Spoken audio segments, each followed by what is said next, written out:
இன்றைக்கி நம்ம செஞ்சுருக்கிறது மேத்தி மட்டர் பன்னீர் கிரேவி.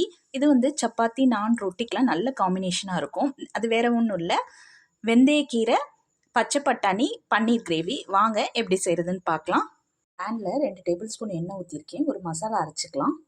பெரிய வெங்காயம் 2, தக்காளி 2 ரஃப்பாக கட் பண்ணியிருக்கேன், அரைக்க போகிறோம். அதனால் பச்சை மிளகாய் 1, சின்னதாக இஞ்சி துண்டு, 4 பூண்டு பல், 5-6 முந்திரி எடுத்துருக்கேன்.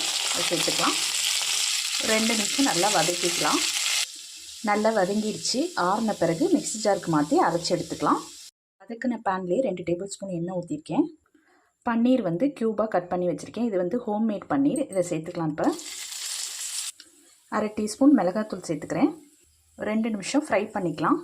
பன்னீர் வறுபட்டுருச்சு. நான் இப்போ வேறு பிளேட்க்கு மாற்றி வச்சுக்கிறேன். பேனில் 2 டேபிள் ஸ்பூன் எண்ணெய் ஊற்றிருக்கேன்.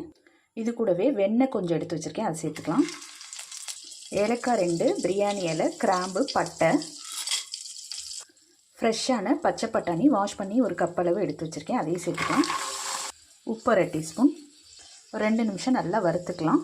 பட்டாணி ஓரளவு வதங்கிடுச்சு. வெந்தயக்கீரை ஒரு கப் அளவு வாஷ் பண்ணி எடுத்து வச்சுருக்கேன், அதையும் சேர்த்துக்கலாம். 2 நிமிஷம் வதக்கி விடுங்க.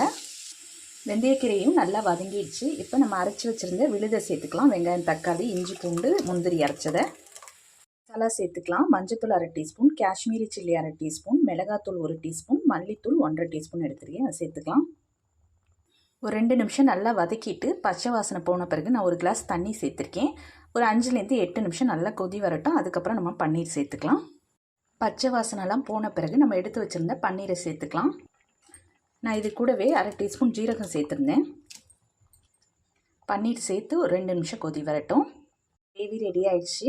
ஃப்ரெஷ் க்ரீம் வந்து நான் 2 டீஸ்பூன் எடுத்துருக்கேன், அதை சேர்த்துக்கலாம். நீங்களும் இந்த கிரேவியை ட்ரை பண்ணி பார்த்துட்டு கமெண்ட் பண்ணுங்கள்.